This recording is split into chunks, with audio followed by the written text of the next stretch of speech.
আপনারা দেখছেন নিউজ বাংলা। উঠতে উঠতে জেলা পরিষদের সহকারী সভাধিপতি তথা জিবিডিএর চেয়ারম্যান শ্রীমন্ত বালী মহাশয় বক্তব্য রাখছেন। মাননীয় আপনারা দীর্ঘ সাগরে শুভেন্দু অধিকারীর সভার পর বিজেপিতে ভাঙন। বিজেপি ছেড়ে তৃণমূলে যোগদান 7 জন বিজেপি কর্মী। সবাইকে বলবো একের পর এক তারা জয় ওনাদের হাতে পতাকা তুলে অপপ্রচার ও লাগাতার মিথ্যাচারের প্রতিবাদে এবং সাম্প্রদায়িক সম্প্রীতি বজায় রাখতে বাংলার উন্নয়নের বার্তা মানুষের দোরগোড়ায় পৌঁছে দিতে সাগরের চৌরঙ্গিতে শুক্রবার প্রকাশ্য সমাবেশ করল তৃণমূল কংগ্রেস। গত পরশু রাজ্যের বিরোধী দলনেতা শুভেন্দু অধিকারীর সাগর সফর ও সভার পর শুক্রবার একই জায়গায় পাল্টা শক্তি প্রদর্শনে নামল শাসক দল। সমাবেশে জনসমাগম ছিল চোখে পড়ার মতো। মঞ্চ থেকে একের পর এক বক্তার বক্তব্য স্পষ্ট বার্তা উঠে আসে, মিথ্যা, বিভেদ ও অপপ্রচারের রাজনীতির বিরুদ্ধে বাংলা একজোট।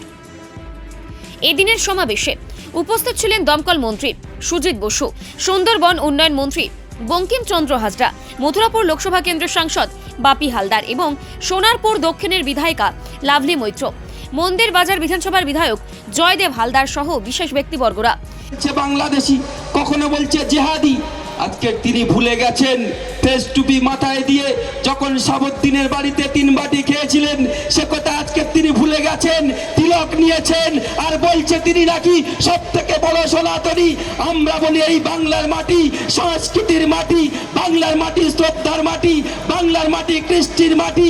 এই বাংলাকে পথ দেখিয়েছেন মমতা বন্দ্যোপাধ্যায়, সর্বধর্ম সমন্বয় করে আমাদের প্রিয় সাংসদ অভিষেক বন্দ্যোপাধ্যায়। যখন দুর্গা উৎসব হয় প্রিয় মুখ্যমন্ত্রী মমতা বন্দ্যোপাধ্যায় প্রত্যেকটি মণ্ডপে মণ্ডপে আমাদের বিধায়ক থেকে সাংসদ থেকে মন্ত্রী থেকে শুরু করে সকলকে সেখানে সমাবেত হতে বলেন। যখন ঈদের আজান হয় তখনও সমাবেত হই আমরা। গতকাল খ্রিস্টানদের যীশু খ্রিস্টের জন্মবার্ষিকী গেছে, জন্মতিথি গেছে, সেখানেও আমরা সবাই সমাবেত হয়েছি। হ্যাঁ, এটাই বাংলা, এটাই বাংলা, এটাই ভারতবর্ষের মাটি, নানা ভাষা নানা মত। এদিন সভা থেকে সাংসদ বাপি হালদার সরাসরি বিরোধী দলনেতা শুভেন্দু অধিকারীর ভূমিকার সমালোচনা করেন। তিনি বলেন, জল মিশন প্রকল্প নিয়ে উদ্দেশ্য প্রণোদিত মিথ্যা রটানো হচ্ছে। গঙ্গাসাগর সেতু নিয়েও মানুষকে বিভ্রান্ত করা হচ্ছে যেন উন্নয়ন থামিয়ে দেওয়া হয়। ধর্মকে হাতিয়ার করে বিভাজনই এদের রাজনীতির মূল লক্ষ্য। আমরা স্লোগান শুনছিলাম কালকে টিভিতে, যারা আমরা চোখ রেখেছিলাম, যারা সোশ্যাল মিডিয়াতে চোখ রেখেছিলাম, বলছেন দেখো দেখো কন আয়া। আর তার যারা সমর্থক ছিল তারা কি বলছিল? চোর আয়া, চোর আয়া, দেখো দেখো কন আয়া, চোর আয়া, চোর আয়া, দেখো দেখো কন আয়া, চোর আয়া, চোর আয়া। স্লোগানটা আমরা ভারতবর্ষের পবিত্র পার্লামেন্টের সামনে তুলতাম।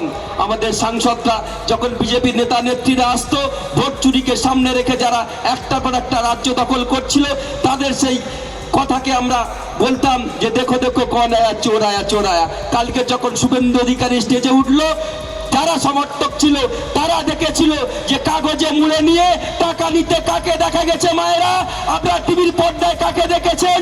টাকা নিতেছে কাকে দেখেছেন? তার নাম কি আপনারাই বলুন। যারা সমর্থক কালকে ছিলেন তারা দেখেছিলেন যে খবরের কাগজে মুড়ে টাকা নিতে যাকে দেখা গিয়েছিল সে এসেছিল, তাই তারা একেবারে উচ্চস্বরে বলছিল দেখো দেখো কন আয়া, চোর আয়া, চোর আয়া। এই শব্দটা গত পরশুদিন থেকে আপনারা মুখস্থ করে রাখুন। যখন দেখবেন তখন বলবেন দেখো দেখো কন আয়া, চোর আয়া, চোর আয়া। হিন্দিভাষী ওরা বাংলাটাকে ভালো করে বলতে পারে না, তারা হিন্দি। সবাইকে বলবো একের পর এক তারা জয় ওনাদের হাতে পতাকা তুলে বাংলা।